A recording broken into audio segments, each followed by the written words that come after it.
Capital District Off-Track Betting.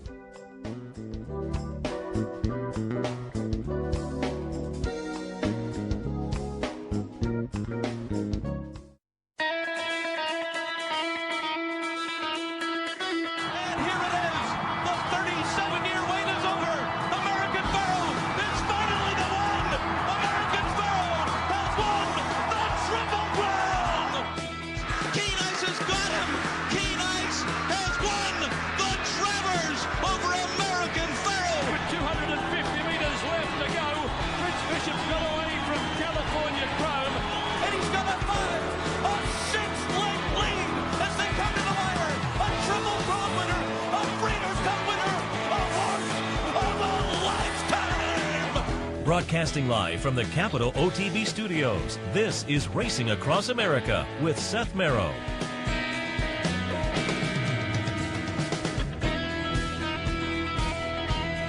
Good morning.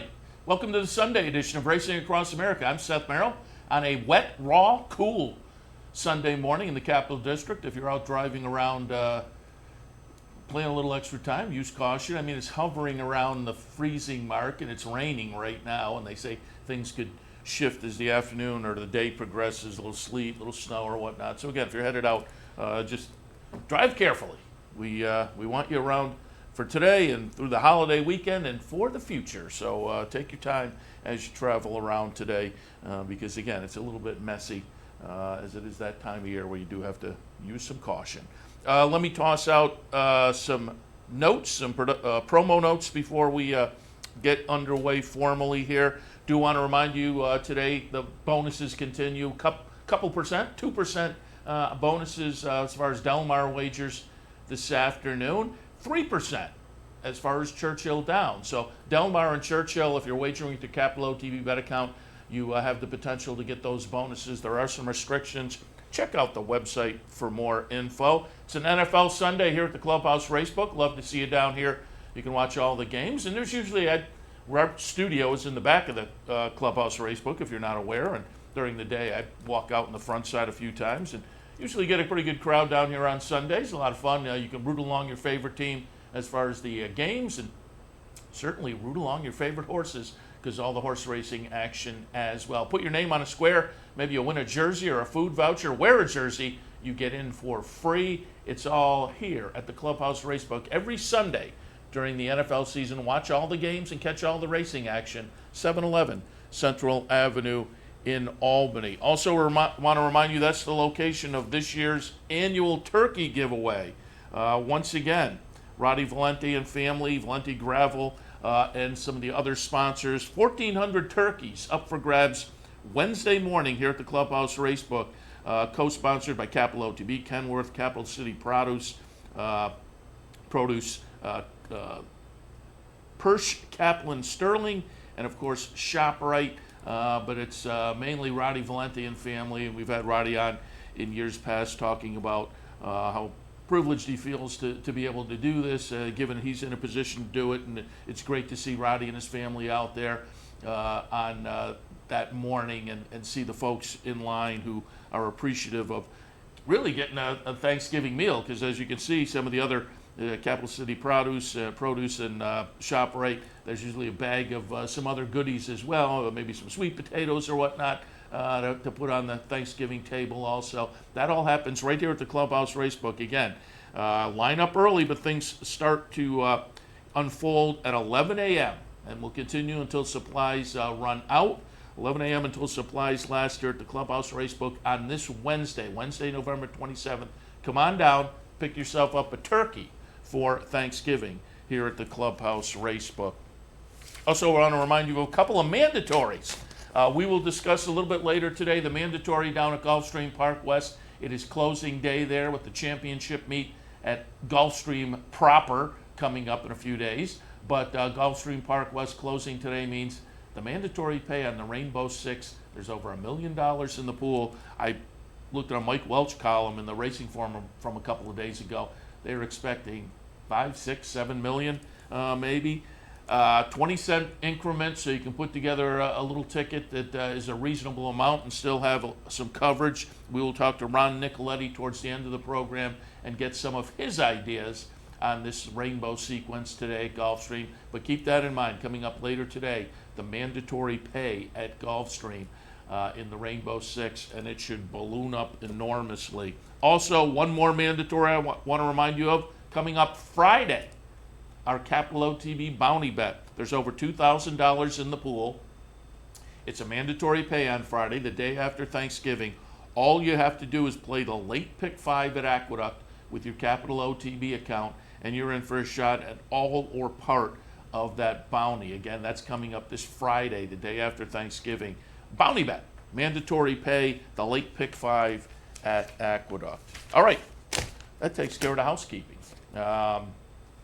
Again, Ron Nicoletti coming up a little bit later on, but we'll kick things off with a review of some of the stakes action from yesterday. And again, really since the Breeders' Cup, stakes action has been a little bit light. That's going to change, obviously, this week, as traditionally that Thanksgiving week has some nice stakes. Next week, we have Thanksgiving weekend, then the weekend after that, the Cigar Mile as well. But there's some nice stakes action coming up. But as I say, the last couple of weeks it's been maybe a little light, but a little light number-wise, but certainly some good races, and that includes yesterday. We'll start things out in New York. I was in doing the OTB Live program yesterday. We talked a little bit about this race, the Red Smith at Aqueduct. And when you looked at this race, I say it a lot of times that the buyers are certainly a tool in my toolbox, and sometimes you look at the page and the buyer numbers just kind of jump out, and they certainly did for Sadler's Joy. It just looked like on the numbers, Sadler's Joy had this field over a little bit of a barrel. I thought Tiz a Slam would run better than he did, coming down from Woodbine for Roger Atfield. Tiz a Slam is going to be the number 1 horse. If you watch the Chicklet, kind of a disappointing 7th. But boy, a nice late run from Sadler's Joy, the number 7. I had Red Knight down in the 3rd spot, the number 8 horse at 8-1. That one gets up and completes the exacta. And down at the bottom of my mix, we talked with Brad Cox yesterday about Dot Matrix. I thought Dot Matrix was live, the number 6 horse at 25-1. So essentially, Tiz the Slam disappointed me, but the other 3 up there were all in my mix. And $4.70 for Sadler's Joy. The 50-cent trifecta with, again, a couple other horses I thought were real players. 50-cent trifecta, $128. The dollar exacta, 18 with the 8-1 Red Knight underneath. But Dot Matrix from, again, Brad Cox and owner Marshall Graham, 10-strike racing, 25-1 completed. But, again, was a nice, 128 for 50. We're talking 256. Over $500 for a $2 try there with a $4 horse on top.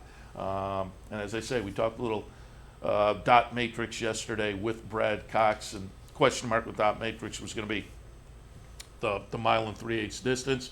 Brad said a little bit of an experiment, but he thought the horse would handle it well. And for the New York bred, that was a nice 3rd place finish. But getting back to the winner, it was a nice performance. Came out of a couple of good tries in Grade 1 events. The Sword Dancer up at Saratoga just missed behind Annals of Time. And then a pretty good 3rd place finish just in the previous start in the Turf Classic down at Belmont behind Arklow and Channel Maker. And again, the numbers fired in both of those said Sadler's Joy would be the one to beat. So in only the 4th start of the season, gets the first win of the season, Sadler's Joy. Pretty convincing yesterday in the Red Smith. As kind of the numbers indicated, that's the way it would work out. Javier Castellano on board for trainer Tommy Albatrani. So in New York, the Red Smith, it was Sadler's Joy getting it done unexpectedly, or expectedly, unsurprisingly, as that one, again, looked logical and did go off as the 6-5 favorite. Up at Woodbine, yesterday on Racing Across America, we had Ron Gierkink from the Daily Racing Forum, who covers Woodbine. I said yesterday, we sit just down the press box from Ron when we're up there at Woodbine. And so invited him on board to talk a little bit about 2 nice stakes at Woodbine yesterday. And as we mentioned then, both with Sovereign Award implications. The Sovereign Award being, of course, the Canadian equivalent of the Eclipse Award. And in the Kennedy Road, Pink Lloyd sitting on a potential eclipse because a win yesterday would keep him undefeated for the season. He did have the mishap when we were up there Woodbine Mile weekend in the Bold Venture. Came under the wire fourth, but they went and looked at the videotape, and he had actually broken through the gate before the start. So they declared him a non-starter there. But it was about this time of year last year that he kind of went in the wrong direction. So Robert Tiller, after that, again, little mishap in the Bold Venture, just kind of sat on the sidelines a little bit. There was an opportunity for this horse to run, but he thought, no, I'm going to wait for the Kennedy Road. Turned out to be the right move. We'll watch the stretch run here. Pink Lloyd will be the number 6 horse, 75 cents to the dollar, and Pink Lloyd wins by a margin of 1.25 lengths. Extravagant Kid runs second. This was a horse that had invaded for Brendan Walsh, came in from out of town and looked like a logical contender, and was the 4-to-1 third choice. Malibu Secret runs third, but Pink Lloyd gets it done there. As you can see, Eureka De Silva, very happy. I was standing next to the gate where the trainer and jockey kind of walk from the the course after unsaddling back over the apron, and jock will go into the jock's room and trainer goes his way. But I saw the conversation between Robert Tiller and Eureka De Silva after that, kind of unfortunate event in the Bold Venture, and neither one of them seemed happy with the result there. Again, he finished fourth. It came under the wire fourth, but was declared a non-starter, breaking through the gate. And he has some gate antics. We talked to Robert Tiller about Pink Lloyd before. He has some gate antics, and so, as I say, neither one of them seemed super thrilled with the situation in the Bold Venture. But with that one having a line drawn through it, again, declared a non-starter, that meant he was 5 for 5 going into yesterday's race, now 6 for 6. He was the Canadian Horse of the Year a couple of years ago. We'll see what a 6 for 6 record can get him. There are a couple other horses that have some potential to make some noise going forward as well, as far as year-end honors. Starship Jubilee was one that Ron Gierkink mentioned. But a 6 for 6 record certainly is going to carry a lot of weight. But again, as you saw under the wire, Eureka De Silva was certainly enthusiastic. The rebound after the disappointment in that Bold Venture try, but maybe more importantly, this was Eureka De Silva. We talked about it with Ron yesterday. He announced he's retiring. He announced very early this year. We talked to him about it when we were up there this year, and got his take on what the game plan would be for him career-wise. Doing a kind of, I want to say, personal trainer kind of a thing.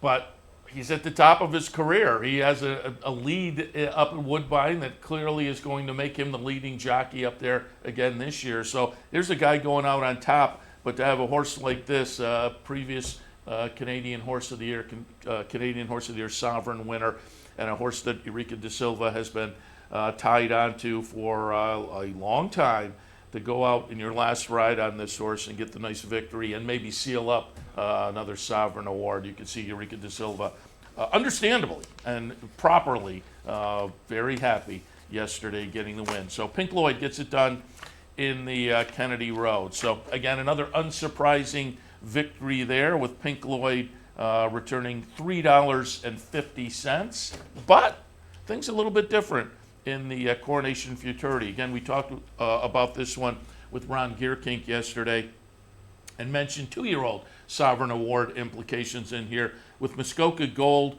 coming out of a win, 2 back in the Cup and Saucer, close up second last time, just prior in the Grade 3 Gray. A win here, likely to put Muskoka Gold in the leader's seat for a 2-year-old Sovereign Award. But Muskoka Gold, a little disappointing yesterday. Winds up running third as the 9-5 favorite. Muskoka Gold's the number 7. Malibu Mambu, the number 8, runs second, but winning number 1 Halo again. And we talked a little bit about this horse yesterday. You can see him, nice rail skimming ride here from Hernandez. Again, one of the 3 guys that you really watch up there, Eureka De Silva, Hernandez, and Contreras, but sneaks up the rail and I'm just looking at the chart, chased along the rail throughout, roused by the rider to re-rally as the field turned for home, dipped back inside the tiring front runners at the 16th pole to stick his head in front, gamely out finishing the place horse. But as I say, we talked about this horse, Halo, again, because this was a Steve Asmussen horse who had broken the maiden in the career debut down at Churchill on October 27th, but Ontario bred. Coronation Futurity, $225,000. Now again, I mentioned it earlier with Sadler's Joy. I'm a buyer's guy.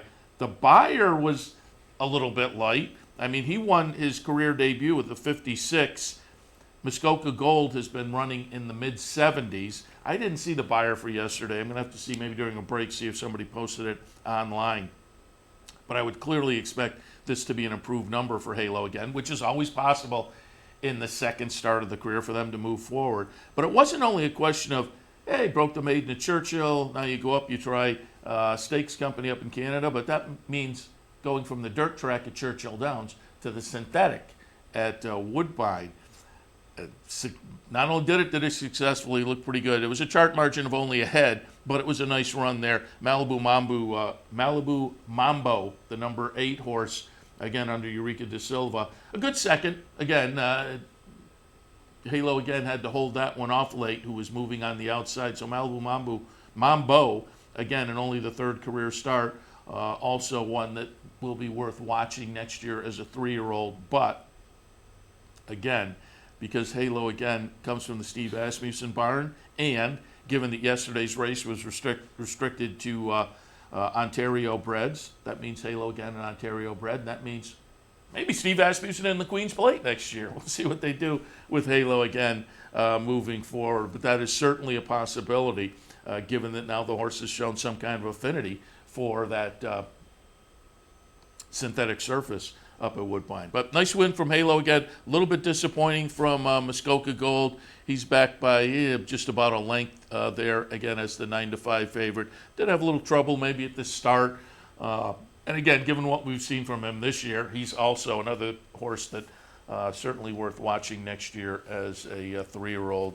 Again, I think top 3, and they're all have a little bit of talent that's worth taking a look at. Please call me back.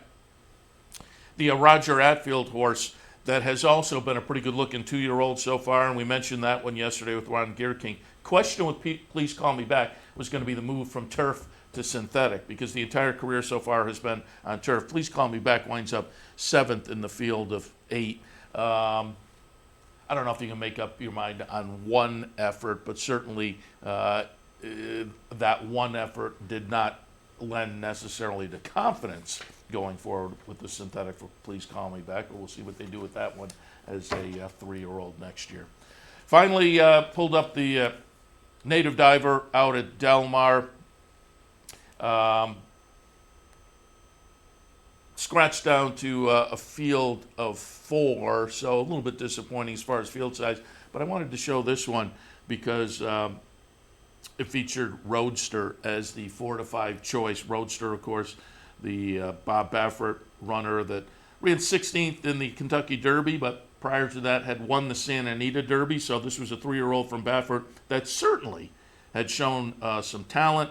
Took off most of the summer and came back in the Damascus last time and just missed running second. But his chicklet is the number 4 chicklet, and his position is way back there. Midcourt winds up winning as the second choice, $7.60, the winning price. And again, you saw that 4 chicklet back of the field. That was not a promising performance from Roadster. Just a well-beaten 4th in the field of 4. We'll see what they regroup and do with Roadster going forward. But again, this is a horse that 3 wins and 7 career starts, nearly $750,000 in the bank. Laid off virtually the entire summer and the early part of the fall, came back and just missed in that Damascus. Again, the Damascus, though, was also a 4-horse field, but it was a good second-place finish. But that race yesterday from Roadster, that was, as they say, a little bit of a head-scratcher. And I checked, Jay Pridman had a follow-up article, but there was no no follow-up with Bob Baffert in the article, so I didn't really hear if they came up with any specific excuse. The start was a little bit awkward, but not enough to explain, never really being in the hunt, certainly down the stretch. All right, so there's some of the stakes that were run yesterday. Going to take a break, and with the big week coming up, I have a little preview of some of the stakes action that will kind of kick off the Thanksgiving holiday weekend, because PPs are already out for some of the events coming up starting midweek. So I thought I'd give you a little preview on some of that. That'll be the next segment. Then a little bit later on, Ron Nicoletti from Gulfstream Park will go over that Rainbow Six down at GPW, Gulfstream Park West, with the mandatory payout today. Over $1 million already in the pool. That is going to balloon up significantly. We'll be watching Gulfstream Park West this afternoon here on the network, so it should be a lot of fun. Again, Ron Nicoletti coming up in a little bit, but right after this break, we'll just do a little preview of some of the holiday stakes that are going to kind of kick off the Thanksgiving weekend. Stay tuned. Be right back. More Racing Across America coming up. Wagering on horse racing just got a lot easier at Capital OTB with our newly designed state-of-the-art mobile wagering site. Everything you need is right here on one easy-to-navigate mobile platform. Set your favorite tracks, pick your horses, place your bets, all with a simple tap of the screen. Plus, you'll have access to Capital OTB TV for all our network programming. So log on to CapitalOTBBet.com and see just how easy wagering on horse racing can be.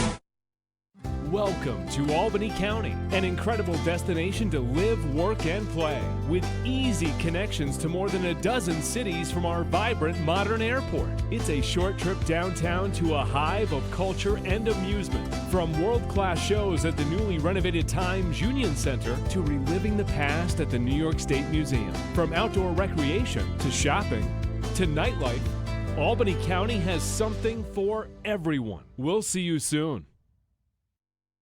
Here's some exciting news from Capital OTB. Capital Offtrack Betting and the Rivers Casino have partnered to bring you the finest experience in wagering on all your favorite thoroughbred and harness tracks from right inside the casino. Our newest location is open daily and can be found at Van Flick's Bar, offering live tellers, self-serve betting terminals, racing information kiosks, and all the amenities you come to expect from Capital OTB. See you at the Rivers Casino in Schenectady. Welcome back to Racing Across America on this Sunday morning. Seth Merrow in the studio. Thanks for joining us.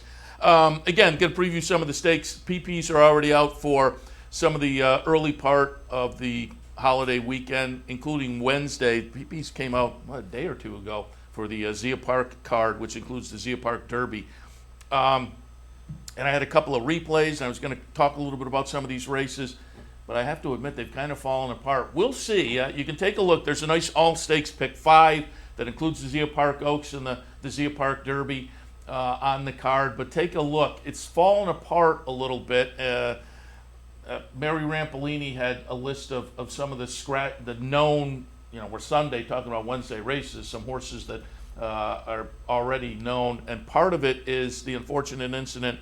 They have one of those equine virus kind of situations at Remington, which is kind of made for a quarantine situation where tracks like Zia are not accepting the Remington runners. So I was going to say, if you're playing that pick 5 in the Zia Park Oaks, maybe Lady Apple would have been a single, but it looks like Lady Apple is out. She is based at Remington for Steve Asmussen, so she will not be in. Horologist, according to Rampolini, will also be scratched, so it looks like the Zia Park Oaks is going to fall apart a little bit. The horse I liked in the Zia Park Derby, Banquet, the New York bred for Steve Asmussen, based at Remington, won't make it. Tone Broke, another Asmussen runner who has shown some ability this year, winning a couple of legs of the Canadian Triple Crown. That one based at Remington and out. And again, it's if you're not familiar, Remington Park, one of those equine virus situations. It's a contagious disease, can be fatal, but it's contagious enough that in these kind of situations, typically what happens is just what happens here. The track itself gets kind of quarantined. They can run races. Not all horses are affected. They take measures to keep the virus from spreading. And then essentially, I think it's 2 weeks after the last known case is diagnosed. If they haven't found a new case, then typically the quarantine ends. But this is just a situation that it's fairly, I think, within the last week or so at Remington. So again, those Remington horses will not be making the trip, unfortunately, to Zia. But I was going to take a look at, 3 of the races in here. But the horses I liked were Remington horses, and a few of them were Steve Asmussen horses. So now Zia, again, the PPs are out. You can print them up. It's going to be a nice day at Zia. Hopefully, some of these stakes will hold together. But it becomes a little more of an unknown situation now. But the Zia Park Oaks on Wednesday, and again, this kind of would have been a nice kickoff to the weekend. The Oaks would have gone off at about 5 o'clock our time, will go off about 5 o'clock our time. Zia Championship, nice race for 3-year-olds and up at 1 1/8 miles with a $150,000 purse. They had a field of 11 going. Still may wind up Restrained Vengeance, if that one comes in from the West Coast, and I would think that would be a game plan. Could be interesting. The turf to dirt move is a question mark, but that one has a little bit of interest. Sky Promise for Robertina Diodoro. Boquila Island coming out of a win at Zia in what was probably a prep race for this. Looking at Lee was one that I thought was a little bit interesting for Steve Asmussen, but that one based at Remington, probably unlikely to show up. And I'm just looking at the last workout was Remington, so I'm assuming he's probably still there, which would preclude that one. But I'm looking, the Zia Championship may hold together decently. And again, some of the horses that were interesting to begin with still might show up in there. The highlight of the day, the Zia Park Derby, $250,000. And again, we're getting towards the end of the year, the chance to compete for that kind of money against just 3-year-olds. Opportunities aren't around that much anymore. Bank It, I thought, was going to be fun. This is the horse that won the New York Derby. And I wonder how many New York Derby winners have shown up in the Zia Park Derby. But a Steve Asmussen runner who, nice little New York bred. And it was going to be fun to see what Bank It could do in this, again, end of the year 3-year-old Derby for $250,000. But being based at Remington, you'd think that one at Tone Broke likely will not make the trip. According to Mary Rampolini, Proverb for Richard Baltus, also not likely to make the trip from Southern California. But maybe Mr. Moneybags off a nice win here in a stakes race last time, win at Zia. So we'll see how it shapes up now. But a couple of the name horses, Bank It and Tone Broke from Steve Asmussen, again being based in Remington, unlikely to make it. So we'll see. It was, and still will be, with a lot of stakes action. Nice little kickoff on Wednesday to the holiday week at Zia, but you'll have to kind of take a look now at scratches and see how that plays out. Coming up on Thursday, Thanksgiving Day, plenty of stakes action, obviously, but a couple of stakes that I wanted to just take a little preview of, because again, early PPs are already out, and that is Thursday at Churchill Downs, the Fall City Grade 2 event, $300,000 for fillies and mares. Going to take a look now at the Chaluki, going back to November 2nd, and it's going to be Sally's Curlin, the number 1, over My Lady Curlin, the number 2.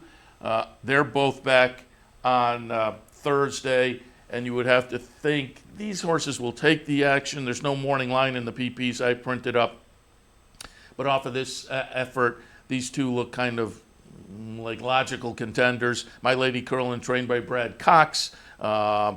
Thursday, Tyler Gaffleone scheduled to be on. Sally's Curlin, the horse that won there. There you see the number 1, Sally's Curlin. Corey Lannery was back on board on Thursday, scheduled for trainer Dale Romans. Again, they look logical. Go Google yourself, however. Comes out of a stakes win at Churchill herself. She won the Locust Grove back in the middle of September. Radijkowski for Brian Lynch. Nice little New York bred. Comes down from New York to try this stakes company, and stepping out of New York bred company could be a little bit interesting as well. Moonlit Garden, another Brad Cox runner that is a proven and quality stakes quality performer. Also a potential contender in here. Looks like a fun race with a scheduled field of 9 in the Fall City on Thursday down at Churchill. A couple of races later down at Churchill, and again, at the end, they have been some, as we've seen doing OTV Live for the past couple of weeks probably, they have really been battling some weather down there at Churchill. But at the end of the day, it looked like the sun came out. I was kind of trying to decide whether the sun came out or whether they turned the lights on early, but I'm pretty sure the sun was kind of peeking through at the end of the day. So maybe they're going to turn around, and we'll kind of have to hope that is the case, because one of the other features on Thursday down at Churchill is going to be the Cardinal Grade 3 event for the ladies on the grass at 1 1/8 miles. This one we're going to take a look at the E.P. Taylor back October 12th up at Woodbine. The winner here will be number 8, Starship Jubilee. I mentioned earlier Ron Gierking yesterday kind of tossed her name in the hat as potential horse of the year up in Canada at Starship Jubilee. Again, the number 8 horse here. You can see a nice win in the E.P. Taylor. Nice Grade 1 event. Before that, it won the Grade 2 Canadian on Woodbine Mile weekend. We were up there for that. Was in Saratoga, tried the Ballston Spa this summer. Ran a good close third behind significant form.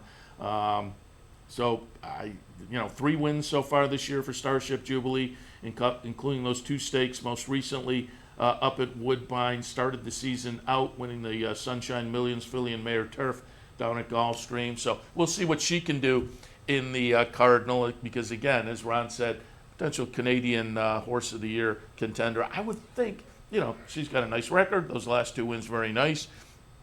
But boy, I would think Pink Lloyd with the 6-for-6 record is sitting in a pretty good spot. But a potential field of 6, 9, 12 in the Cardinal. Again, we'll keep our fingers crossed that things hold up weather-wise down at Churchill over the next few days, and that one can stay on the turf on Thanksgiving Day. And just to give you a little bit of a run-through of some of the stakes action that is coming up on Thanksgiving Day, the Cardinal in the Fall City, the Fall Highway at Aqueduct, one of my favorite races every year, although it's different. Used to be you'd see 140, 138. It's a little bit different than it used to be, but it's still a fun race. A couple other stakes down at Aqueduct on Thanksgiving Day.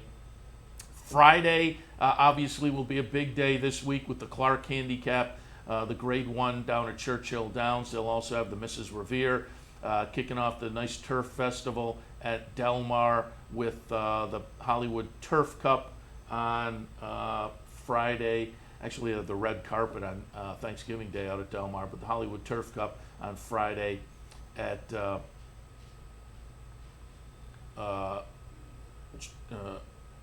Mar. Aqueduct, also 3 stakes on Friday. The Comely, the Forever Together, and the Giaponte.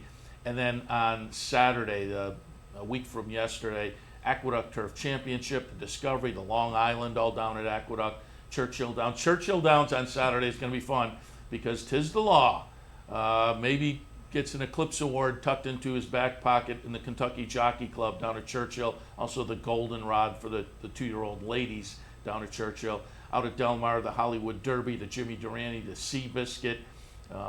So some nice stakes down there. Kick off the Gulfstream Park season with some stakes on Saturday as well. Sunday, turf action out at Del Mar with the Cecil B. DeMille and the Matriarch also. So it's a nice stakes weekend coming up, certainly, across the country on this upcoming holiday weekend. Should be a lot of fun.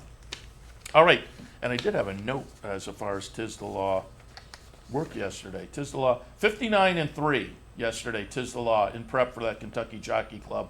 Yesterday, the main track at Belmont. Everybody was pleased with that, and 'Tis the Law scheduled to ride tomorrow, the 25th, from New York. Manny Franco scheduled to ride down at Churchill in that Kentucky Jockey Club for 'Tis the Law.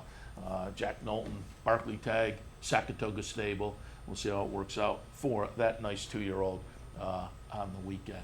All right, we'll take a break. When we come back, jump in the pool. Over $1 million up for grabs right now. By the time all is said and done, 5, 6, 7 million maybe. In the Gulfstream Park West Mandatory Pay Rainbow 6.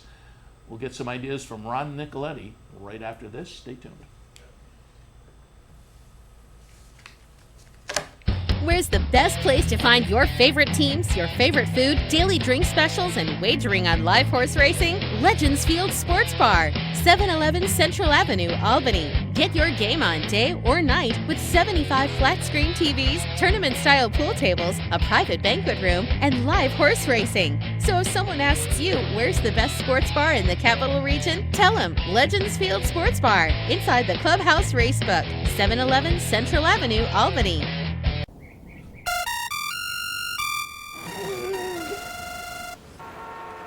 Come on. I want sales reports on my desk by Monday. Whoops. My bad. Love racing? RTN brings you every live simulcast on your home television, plus live video streaming and race replays on your PC and mobile devices. To order, visit rtn.tv.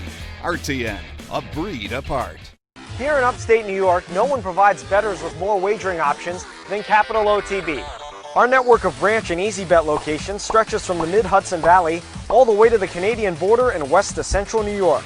So whether you need to place a bet, fund your Capital Bets account, or watch the next big race, all the action is just around the corner. A full list of our branch and easy bet locations can be found online at capitalotb.com. Capital OTB, the better and most convenient choice for wagering in upstate New York. Welcome back to Racing Across America. As promised before the break, joined now by our friend Ron Nicoletti. This time of year, Gulfstream Park West, normally Gulfstream Park. Ron, good morning. Good morning. How are you, Seth? Very good. And I have to ask you, we were at the harness track, I want to say a month and a half or so ago, and doing a remote up there, and your cousin came over and said hello, and he said, Ron's over in Italy now. How was the trip? Oh, the trip was fantastic. It was really good. Good to get away. It was gone for like 17 days. I couldn't believe it. Nice. Paris, but it was real nice to see. Went back to the old home country, you know. How was the food? Food was fantastic. It really was good. That was the best part of the whole thing. But now I got to buy new pants. Well, maybe you'll be able to afford a few pair after today with the $1 million up for grabs currently. And I don't know, what number are they floating around? I looked at the Mike Welch column, and I think he tossed out like 6-7 million by the time all is said and done today. Yeah, I thought 5 million, and everybody laughed at me, said it's too low. And I was thinking, well, it's not Gulfstream, it's Gulfstream West. Yeah. But I guess the word is out. I mean, it's pretty tough sequence, but you get a chance to, even if you don't get that one unique ticket, you could take down a lot of money. Yeah, I'm putting a ticket together, and at the 20-cent increment, you can put together a ticket that I think has a little punch. And let's go through the sequence and see what we can come up with here. Things start out a little after 2 o'clock, about 2:15.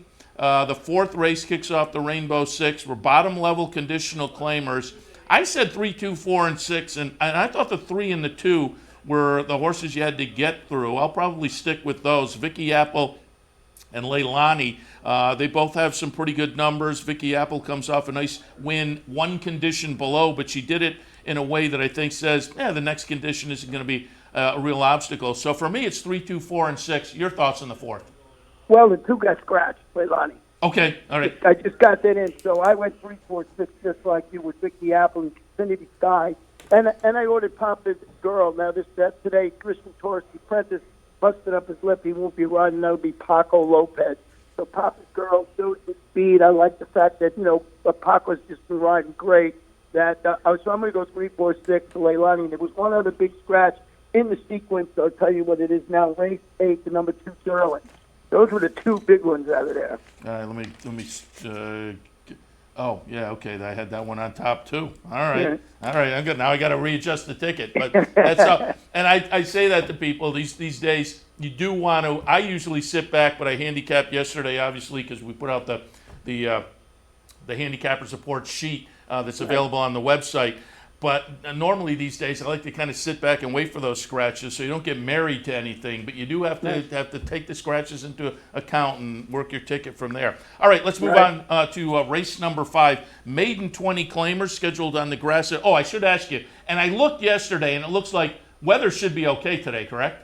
Yeah, it's beautiful out fast and firm unless we get a crazy storm in South Florida, but I don't think that'll be the case. There's no rain expected, so we're dealing with a fast and firm track. That's what we like to hear. So the 5th scheduled on the grass at 5. I went 9, 7, 8, and 5.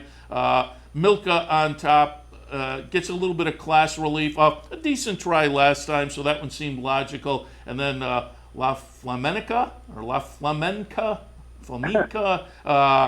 but also a decent little try last time with some improving numbers. Those two look kind of logical to me. 9, 7, 8, and 5 for me. Your thoughts on the 5th? Well, I went too deep in here with my ticket. I got a $64.80 ticket that I put together that's online and everything. I went with Milka for all the reasons you mentioned, 3 to 5 in the morning line, which I think is a little low. And I used Golden Knoll to turn it to the grass. This one really lost all chance. Beat out at the start, steadied. It's Antonio Sano, Paco Lopez, daughter of algorithms. I'm going to put a line through that last race and go too deep in here at 8 and 9. Yeah, you look at the morning line and you think, oh, maybe Milka's a single. But I'm with you. In this class and this caliber and this particular field, I don't know if I'd feel comfortable with a single. Right. I actually, when we get to the next race, I actually like a horse better in that race than I did in the previous race, and I didn't single any of the one. So. All right, let's move on to race number 6. Again, bottom level conditional claimers going a mile. In the 6th race, I went 5, 3, 8, and 7. Cabre on top, lightly raced, but the last couple were pretty good. That number 2 back was pretty good, but then took the drop last time. That maybe raised some red flags, but ran well, and that was at this level, so I would expect that one to be live again today and deal it with Dude. Jaramillo on board. I like when he's riding, and certainly riding well down at Gulfstream Park West. And some class relief for that one is a little bit scary. So for me, 5, 3, 8, and 7. Your thoughts on the 6th? Well, I went with again 2 in this race because I really like Cabre stretching out to the mile return from that was about a 5-month layup. Tony beating that leg. We'll be with him today by apprentice Mikel Tunon, I think it's pronounced. He rode New Jersey. He's supposed to be a pretty good rider because Kristen Torres, as I mentioned, not riding today. Then I did deal with a dude on the class relief for Ralph Nick. MSCL Jaramillo, I thought that was a logical contender in there. So 5 and 3 for me in that race. Nice. All right, let's move on to race number 7 at Gulfstream Park West on this mandatory payday. The 7th race, $10,000 conditional claimers. Again, this one's scheduled on the grass, 7.5 furlongs, 8, 9, 3, and 10. And I'll probably spread a little bit in here using at least 3 of these. But Eric the Salesman, as you mentioned, Paco Lopez going well, and the numbers stack up pretty nicely with this group. America's Samard. Again, numbers a little bit lighter than the top pick, but on a best effort belongs. And Take Notice, I thought, for Rob Falcone could be a little bit interesting. Tossed in a clunker last time, and because of that, we may get some value. And maybe that's just the way the horse is gone. But I thought, maybe I'll give this horse one more look and hope maybe I get juiced up with a price there, potentially with a horse that, if it does turn around, could fit with this group. So I went 8, 9, 3, and 10. Well, that's what you try and find, a couple of horses like that, that you think will bounce back and you get a little bit of a price on. But I thought that Eric the Salesman was the right horse, turning back to 7.5, pretty solid performance at a mile into 16. I sort of gave him the nod on the consistency angle. I used Southern Seas hoping to finally knock this condition to 3 lifetime after Rowling finished second. Just didn't want to get beat by that horse. And then I used Lawyer Drill, who's making a strong case to be on the ticket for me. Stanley Gold, Howard Rendon. I thought maybe, so I went 8, 6, and 4 in that race. Nice. All right, race number 8 on Sunday afternoon. B-condition claimers, and as you say, Derlin, the number 2 is out, right?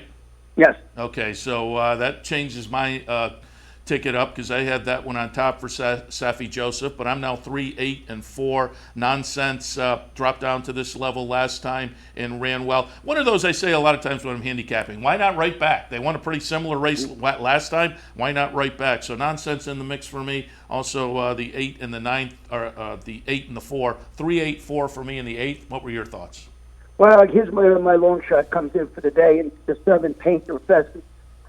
One on the morning line, and actually moves up a little bit with the scratches early in my estimation. Debuting locally for Timmy Hill, stretched out. He rallies to finish second behind that repeat winner called Corner of the Cobb. It was a 12 hot condition claimer going 6 at Monmouth Park. Nick Juarez. I just thought this horse might be the sneaky. This is the one that I'm counting on to maybe knock some people out. So I went just 7, 3, and I added the 6, I believe, in there with the scratch of the 2. All right, very good. Let's move on to race number 9 in the sequence this afternoon, and that is the finale. Hopefully everybody gets there. If I get there, I'm going to use all 4 of mine in this race. I have it 7, 5, 4, and 1. Put the 7 on top with some numbers that, again, stack up nicely with this group for Terry Pompey. Tennessee Cotton also in the mix with fairly comparable numbers, as is Blues Song, the number 4 horse, with comparable numbers and some good form recently too for that one. So as I say, I'll probably go 4 deep in here, 7, 5, 4, and 1. Your thoughts on the finale? Yeah, I have 7 on top, Tail Adios on top with Tennessee Cotton in second and Passing Moments, who's breaking from the rail for Dave Casson, Marcos Finestis inside door. So I went 3 deep in there with the 7, the 5, and the number 1. Very good. And again, Ron, people go to your Twitter account. I assume they can pull up the your ticket for this afternoon, but I'm also assuming maybe the pregame show, and as the day goes along, your ticket will be displayed on the simulcast as well, right? Yeah, absolutely. It'll be displayed on the simulcasting. We'll do the early show too. We have it, so it'll be out there. And I'm just hoping that long shot wins, so I can go back to Italy. Hey, I'm hoping my long shot wins so I can make the first trip to Italy. But let's also talk a little bit about as the Gulfstream Park West meet wraps up. How did things go? We were watching up here, and I saw Jason Beam was doing some of the announcing. He was doing a nice job. He did a great job at Monmouth this summer, and then went down to Colonial. And as I was watching a week or so ago, I thought, that's Jason's voice. And sure enough, I looked on his Twitter feed. He was down there. He did a nice job. But overall, how'd the GPW meet go? It was pretty good this year, actually, because we kept it at 8, 9 races. We had some quality races. And if you go back, it wasn't just, down with the 15 horses on the turf. There was some good racing. We had optional claimers. I thought it went very smoothly, and it was a pretty good meet. And now we're ready, of course, to go across town. We're actually drawing Friday's card this afternoon, so we'll see what kind of races we have starting Friday afternoon. Looking to get back across town.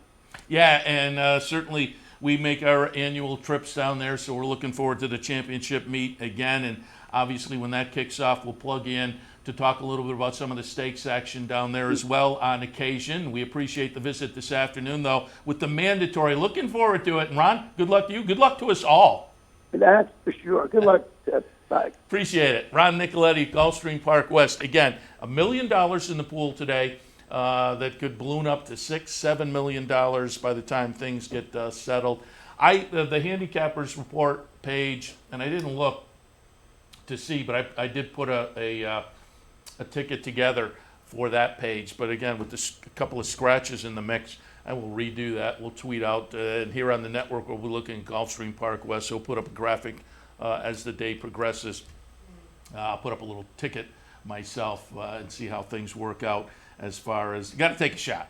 My ticket that I had on the sheet was $51, I think, and I'm going to look to be in that $40 to $60 range probably to take a little shot, because again, it's one of those that you can go a lot deeper. I don't know if it's going to help, though. A couple of these races, you either make your stand or I think you have to go really deep. So we'll see. As I say, I'll probably keep it in that $40 to $60 range, but we'll redo things based on a couple of the scratches that Ron mentioned, and that'll be displayed during the day. We'll have Gulfstream Park West here on the network as the afternoon progresses, and again, I'll be back in an hour or so with thoughts on the Sunday action. We'll be looking at some Aqueduct some Churchill Downs, Saratoga Harness, and Gulfstream Park West. I did have some notes to touch on before we wrap things up. Jockey colony on with Southern California, and again, I mentioned it yesterday, news this week that Thoroughbred Safety Coalition was announced. A number of organizations, the Breeders' Cup was in, Stronach Group, Naira was in, Del Mar, I believe, Keeneland, a number of the bigger track ownership groups came together. They will have some safety initiatives that they'll be announcing, and medication issues and vet exams and protocols and whatnot. So that's good news, the industry being a little proactive there. But with things that happened at Santa Anita this year, Santa Anita announced its 2020 schedule, and it's pretty much there and intact, but they're going to be a lot more cautious on inclement weather days. And so what will that mean? And that puts things a little bit up in the air. I mean, horse racing is a game that's played outside, and normally, regardless of the weather, it goes, unless, there can be inclement weather, and certainly in the Northeast we know that. We have had hot days that have caused cancellations at Saratoga. We had snowy days and windy days down in the New York City area. So a weather cancellation isn't out of the question, but I think they're going to be more cautious than normal out in Southern California. So again, that leaves things a little bit up in the air for connections.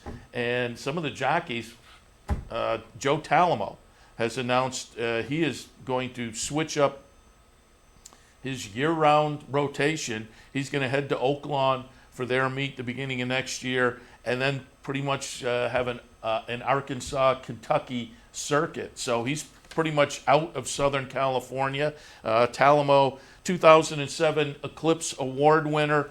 And it was interesting. I had linked to Equidaily week and a half ago, an article from Talamo where his agent were commenting, and just the change in the horse population, number of races, size of race fields had kind of changed his potential. And this article that I pulled out on him moving to Oaklawn mentions Talamo in between 2007 and 2014 had ridden more than 1,000 mounts per year.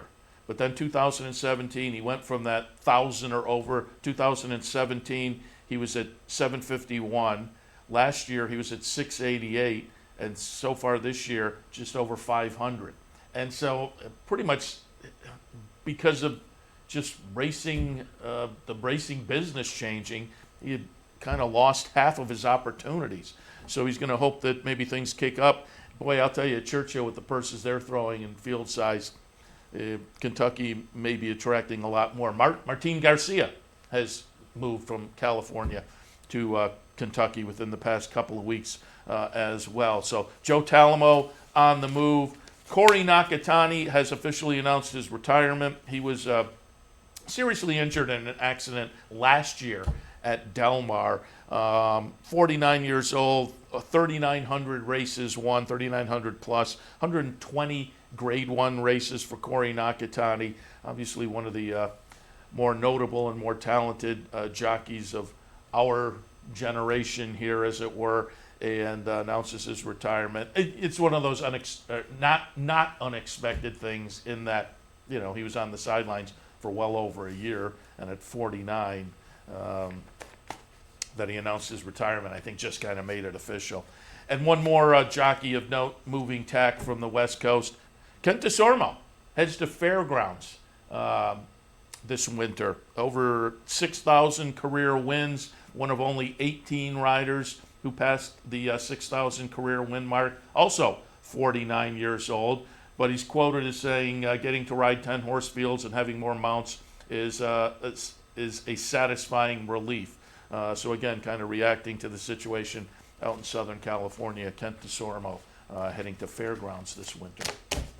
All right, that catches you up with some of the news. Let me just once again run through the promos. Bonus day today at both Del Mar and Churchill. 2% bonus on Del Mar, 3% bonus on Churchill. There are some restrictions, so you have to check out the website for more information on those bonuses. But again, 2% Del Mar, 3% Churchill. Check out capitalotb.com for more information.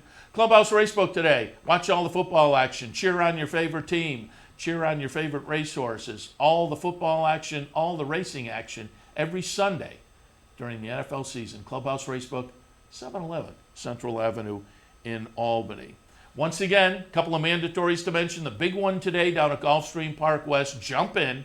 Gulfstream Park West, Rainbow 6, 20-cent increment. Kicks off in race number 4 at about 2:15. Check your scratches and then formulate yourself a little ticket and take a swing at what will be a big pot today down at Gulfstream Park West. And the other mandatory to mention coming up on Friday, our bounty bet here at Capital OTB. On Friday, day after Thanksgiving, just take a swing at the late pick 5 at Aqueduct, and you have a chance at that $2,000 plus bounty, all or part of it. Again, that comes up on Friday, day after Thanksgiving. Also, the turkey giveaway. Do want to mention that one more time. Thanks to our friend Roddy Valente for his sponsorship, Valente and Family, Valente Gravel. Also, co-sponsorship with Capital OTB, Kenworth, Capital City Produce, Persh, Kaplan, and Sterling, and ShopRite. Wednesday, here at the Clubhouse Racebook, 711 Central Avenue in Albany. Come on down. It's a popular event. I'm not sure how many years we've been doing it now, but again, hats off to Roddy and his family for their generosity, giving folks who maybe need a little help for that Thanksgiving dinner. You get the turkey, and typically there's some fixings as well in a little bag you can carry. Come on down and pick up your turkey Wednesday, November 27th. That's this coming Wednesday here at the Clubhouse Racebook, starting at 11 a.m. They'll start passing them out. There's usually a big Valente gravel truck, and the back end is filled up with some turkeys. And come on down and grab your free Thanksgiving turkey on Wednesday, starting at 11 a.m. Clubhouse Racebook, 711 Central Avenue in Albany. And again, thanks to Roddy and family for their sponsorship of that event. All right, I'm going to wrap it up.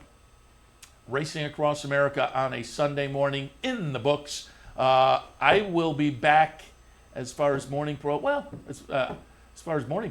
I'll be back my normal time next Saturday. But I was going to say I headed out for myself a little Thanksgiving celebration down at my sister's in Arkansas, but back on Friday evening. So I will miss nothing scheduled for the afternoon on Thanksgiving, but I will miss my afternoon slot next Friday. But as far as, again, this morning programming, I'm right back on schedule next Saturday.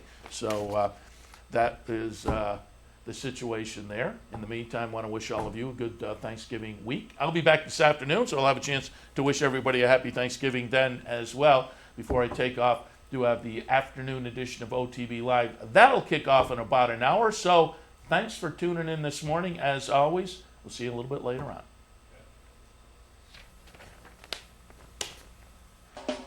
You're watching OTB TV, a service of Capital Offtrack Betting.